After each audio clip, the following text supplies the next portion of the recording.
para escalar 3 volantes, o Flamengo estava usando 5 jogadores no rodízio.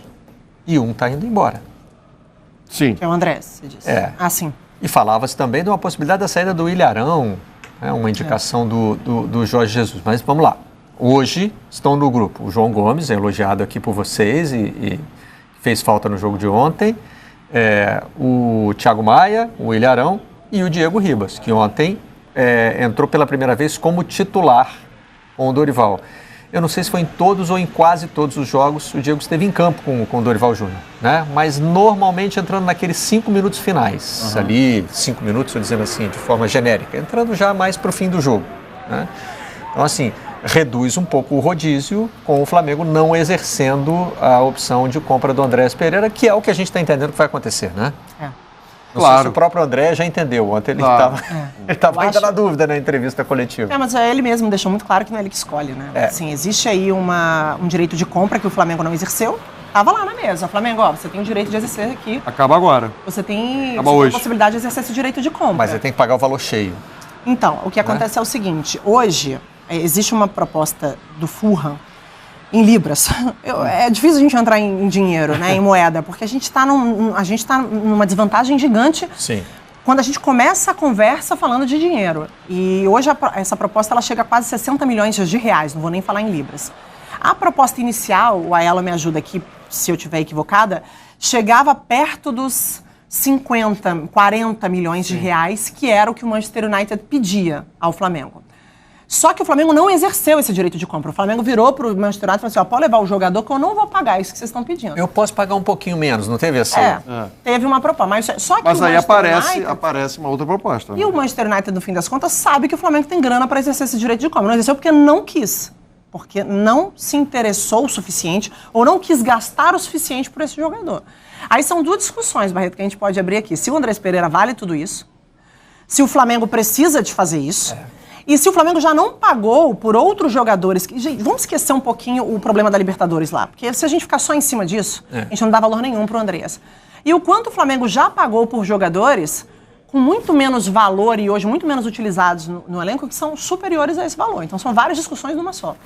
E a primeira é a mais complexa, né? Se o Andrés Pereira vale. Porque assim, quanto vale um jogador de futebol? Tem um critério objetivo para isso, né? Não. Passa sempre por um determinado grau de aleatoriedade e passa por você ter ou não ter aquele dinheiro. Não, né? E pesa também a falha na Libertadores nessa hora.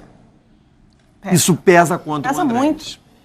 Porque você vai ter que justificar para o torcedor que está pagando um dinheirão por um jogador que é aquele que você lembra que deu aquele passe errado. Vamos fazer um recorte do desempenho do Andrés Pereira no Flamengo, tirando a falha da Libertadores? Esse é o meu sonho. Vamos falar sobre o Andrés Pereira. Será que a gente consegue falar sobre o Andrés? Porque existe um jogador aí. Sim. Extremamente interessante. Então vamos lá, qual é a análise? Nesse sentido, eu acho que mesmo quando se você tentar tirar o gol da Libertadores, vai ficar injusto, porque parece que ele sente o gol da Libertadores. Ele cai de produção pouco depois daquele jogo. Sim, mas olha assim, natural. E agora estava crescendo. Claro, mas é claro.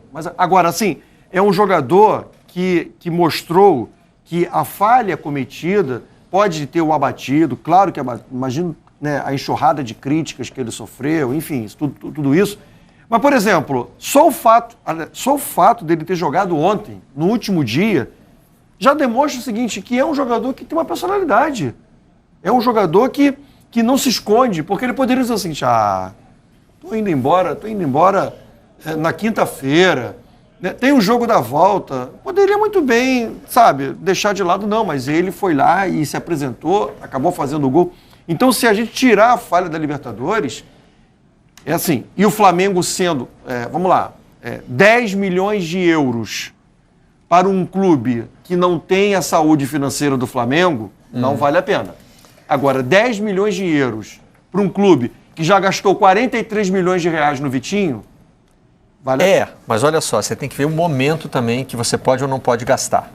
Tem a questão do fluxo de caixa. Sim. Né? Francisco Aelo, por exemplo, o orçamento dele está sempre sobrando. Então verdade. ele não pensa nessas coisas. Né? Só que eu tenho Marcelo Barreto na minha vida. O orçamento doméstico do Francisco Aelo. Se não fosse o Pix de Marcelo Barreto, não seria assim. Com o fluxo de caixa. Então, olha só, o Sérgio Lobo, nosso produtor, está me passando aqui os valores. O Flamengo teria que pagar 8 milhões de libras em prestações a perder de vista. Tá? Tudo bem equacionado. Isso era o que estava negociado. Aí veio o Fulham e disse o seguinte, não, eu pago 9. É isso aí. Agora, ainda tem mais 2 milhões aí se ele bater determinadas metas. Então, é uma proposta que, Claro. que quebra a banca. Mas, né, no contrato está que se o Flamengo exercer o poder de compra, o Fulham não adianta querer oferecer 9, 11, 20. Por isso que eu acho que é interessante a gente falar sobre isso. Não é a oferta do Fulham. O Flamengo não exerceu o direito de compra. Ele disse, Manchester United, beijo, obrigado, mas eu não quero. Mas não vou pagar isso. Segundo as informações que o Sérgio Lobo tem, o que passa pelo raciocínio do Flamengo também? Dinheiro em caixa até tem, mas precisa cumprir o orçamento.